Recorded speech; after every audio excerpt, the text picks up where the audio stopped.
Hello বন্ধুরা, welcome back to my channel. এটা হচ্ছে আমাদের বাড়ির এঁচোড় গাছ। দেখো, এতে অনেক এঁচোড় হয়েছে। আজকের আমি তোমাদের সঙ্গে এঁচোড় চিংড়ি রেসিপি শেয়ার করব। চলো রেসিপি শুরু করা যাক। তো এঁচোড়টা আমি গাছ থেকে কেটে নিয়ে চলে এসেছি। প্রথমেই হাতে তেল মেখে নেব এঁচোড় কাটার জন্য। আর এখানে দুটো বড় বড় আলু নিয়েছি। চলো এঁচোড়টা কেটে নেওয়া যাক।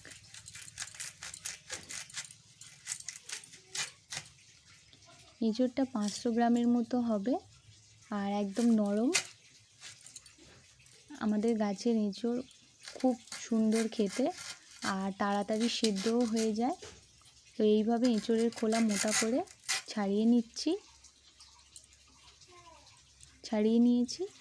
এবার মাঝের যে শক্ত অংশটা আছে এটা কেটে ফেলে দিতে হবে অনেকটা।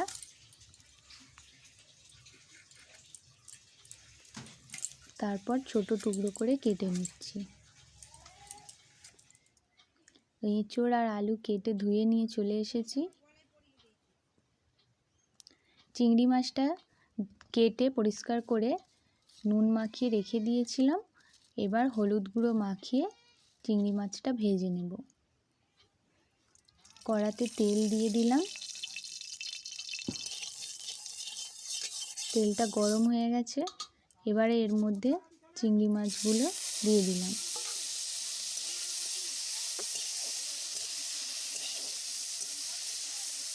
একটু হালকা করেই ভেজে নেব। চিংড়িগুলো ভাজা হয়ে গেছে, এবারে তুলে নেব।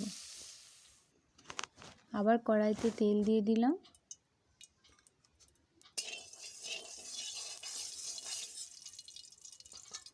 আলুগুলো দিয়ে দেব।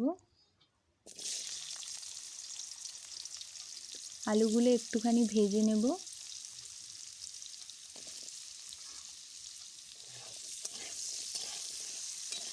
তোমাদের কার কার এঁচোড় খেতে ভালো লাগে কমেন্ট করে জানাবে। আর এঁচোড় চিংড়ি হলে তো আর কোনো কথাই হবে না। এর মধ্যে দিয়ে দিলাম সামান্য একটু হলুদ আর সামান্য একটু লবণ। আলুটা একটু হালকা করে ভেজে নেব।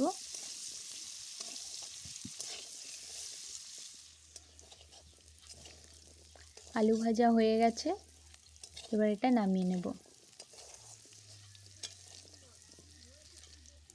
তো চিংড়ি মাছ আর আলু ভাজা কমপ্লিট। তারপর আমি গোটা জিরে আর গোটা গরম মশলা ভেজে নিচ্ছি।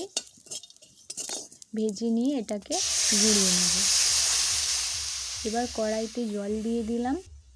এর মধ্যে দেব সামান্য একটু লবণ আর সামান্য একটু হলুদ।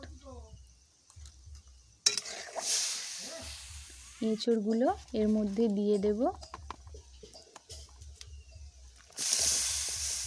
সেদ্ধ করে নেব এঁচোড়গুলো।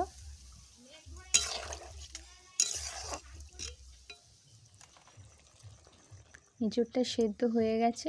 এবারে মশলা বানানোর জন্য কড়াইতে তেল দিয়ে দিলাম। তেলের মধ্যে সামান্য একটু চিনি দিয়েছি। এবারে দিয়ে দিলাম পেঁয়াজ কুচি।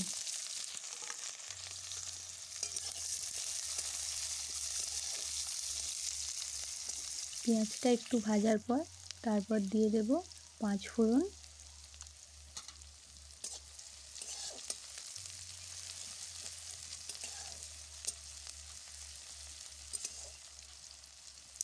আর দিলাম একটা তেজপাতা। আমাদের বাড়িতে তেজপাতারও গাছ আছে, ওইটা হচ্ছে কাঁচা তেজপাতা দিয়েছি। এবার দিয়ে দেব রসুন বাটা।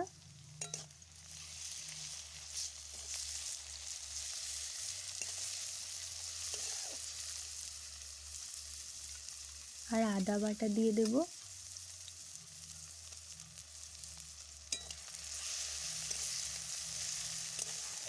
মশলাটা একটুখানি ভেজে নেব ভালো করে।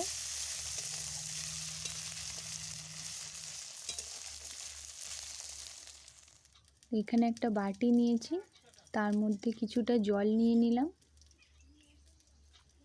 এর মধ্যে দেব লঙ্কার গুঁড়ো,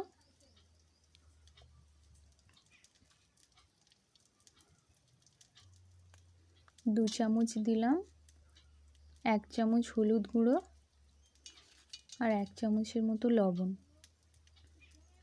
মশলাটা ভালো করে গুলে নেব।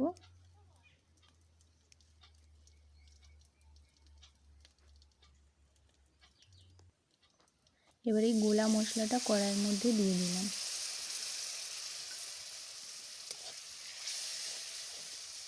মশলাটা কষে নেব একটু।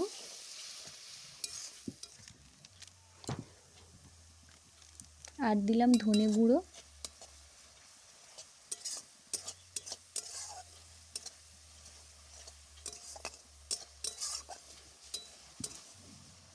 মশলা কষানো হয়ে গেছে। এবারে এর মধ্যে সেদ্ধ করে রাখা এঁচোড়টা দিয়ে দিলাম।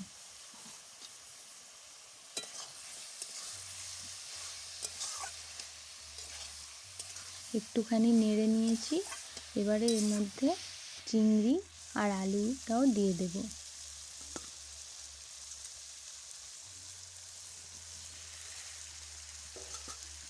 সব কিছু ভালো করে কষিয়ে নেব।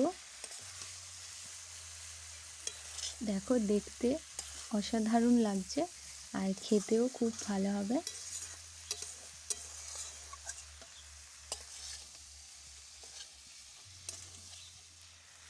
ভালো করে কষিয়ে নিয়েছি। এবারে এর মধ্যে কিছুটা জল দিয়ে দেব।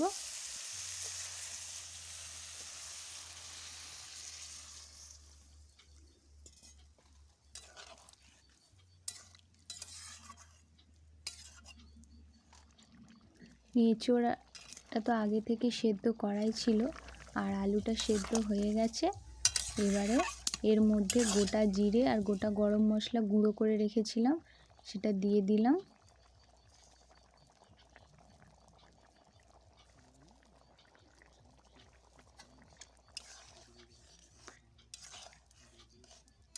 রেসিপিটা রেডি হয়ে গেছে। এবার এটাকে একটা পাত্রের মধ্যে নামিয়ে নিচ্ছি।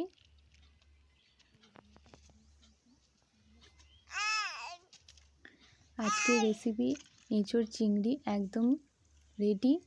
আর তোমরাও বাড়িতে বানাও, ভালো লাগবে। আর আমার চ্যানেলটাকে সাবস্ক্রাইব করে আমার পাশে থেকো।